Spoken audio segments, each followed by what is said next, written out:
I've been waiting for you to come because I wanted to ask this question. And thank you, Warren, for calling it in. Please explain who Allah is. Some people say he is the same God of Abraham, Isaac, and Jacob. You've even seen it on some of the Christian television stations that says that. Well, Allah has 99 names in the Quran. And a couple of his names, one of them is the destroyer, and one of them who does damage, does mischief. Ad-Dar. These cannot be attributes of God. God is not the destroyer in the Bible. Allah is a religion that was there, the worship of Allah was there before Muhammad was even born. Remember, his name is Muhammad ibn Abdullah ibn Abdul Muttalib ibn Hashim. He is Muhammad, the son of Abdullah, the servant of Allah. So how could have Muhammad introduced Allah if his father's name is the slave of Allah? You see, it's a Babylonian religion. You have to understand, Nebuchadnezzar, his son Nabonidus came to Arabia. He came to Yathrib, since you mentioned Yathrib. He came to Yathribu. Look at the oracles of Nabonidus. And he established the worship of Marduk, which did not work. It was not palatable to the Arabs. So then he introduced the worship of the moon god, and that flourished in Arabia. That's why it's called the daughter of Babylon. That's why Arabia is a daughter of Babylon. So you had the introduction from Babylonian religion. It's a Babylonian religion. And if you look at like people in the Bible regarding the Antichrist, or regarding Gog, let's say. Gog is, we always ask, who is Gog? Gog is a reference to a real historical figure. His name was Gaigez, Gugu. He was from Lydia, which is Turkey. He worshipped the god Men, which is the moon god. So the establishment of the moon god came from the eons of time. And most Muslims don't know why the moon god is there. It's the crescent moon on all the flags, the minarets, and so forth. It's all over, the symbol of the crescent moon. Yes.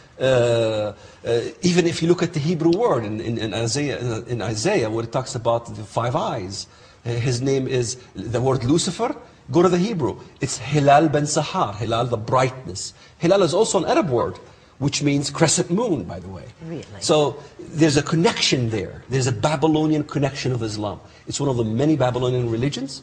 It is totally foreign to the Bible. This is why I was astonished when I started looking at the Bible. I says, there's 2 different gods. One God hates Jews, one God loves Jews. One God says, hey, we should not unite the world under one language. Babylon, from that moment on, God changed the language. Islam wants to unite the world under one language, under one religion, one culture, one entity. This is not from the Bible. So let me step in here. Sorry. That's okay. Look, I don't know of a translation of the Bible into Arabic that does not have Allah as God. Okay? Now, how's that going to work? The Quran says Allah is not a father, and he does not have a son. So how are you going to have John 3:16 in this Arabic Bible? For Allah so loved the world that he gave his only begotten son. The Quran, he can give you the verses, says you believe in the Trinity, you go to hell. But the Bible is a triune God. Allah was the chief idol in the Kaaba. There were 300 and some idols. And Muhammad smashed them, but he kept the name of Allah. It's the same God that they had before. Nothing changed. The Hajj, the sacred pilgrimage, it didn't change, did it? They practiced it, the pagan Arabs, for centuries before Muhammad was born. There's so many details, we don't have time. The Treaty of Hudaybiyah, most important treaty, when Muhammad comes, this is incredible. He's started this Muslim religion, supposedly, and he's living in Medina now.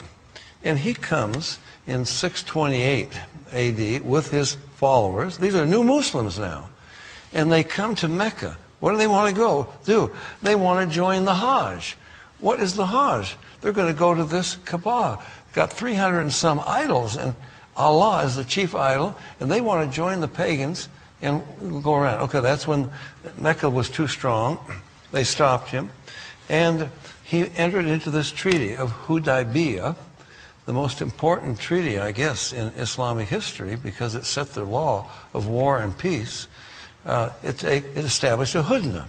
And these guys are not talking about peace. They're talking about a hudna, a temporary ceasefire, so we can gather our strength to destroy you, okay? So, but as part of that deal, Muhammad got to come then the next year, 629. Here he comes. These are Muslims. This is Muhammad, the prophet of Islam. And they join the pagans. They go 7 times. Did you ever go on that pilgrimage? No. My father did. Yeah.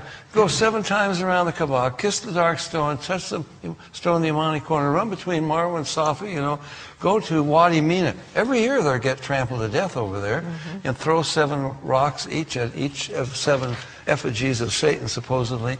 All of the pagan ceremonies that were established before Muhammad was born, the Muslims do them today.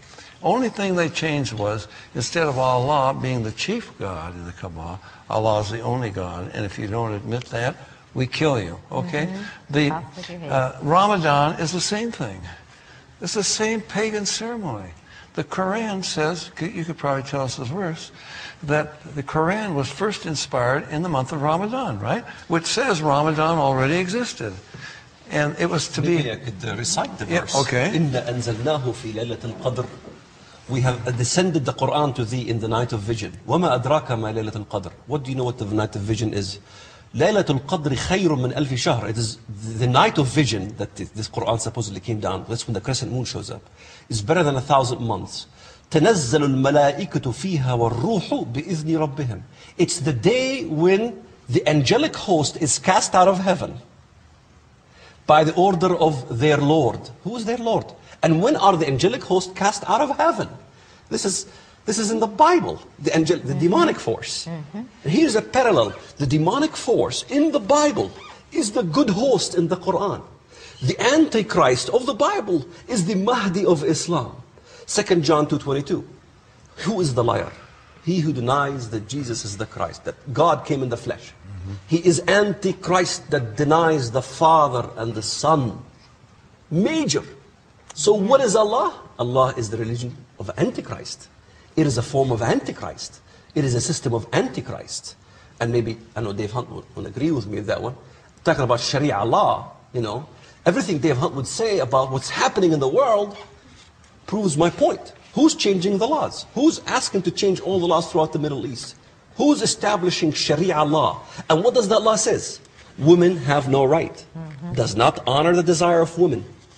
And honors a God of forces, a God of fortresses. Who's honoring a God hungry of war and jihad? Who's doing that these days? Is that not a religion of Antichrist? Oh, my, yes it is. You're making some good points, brother.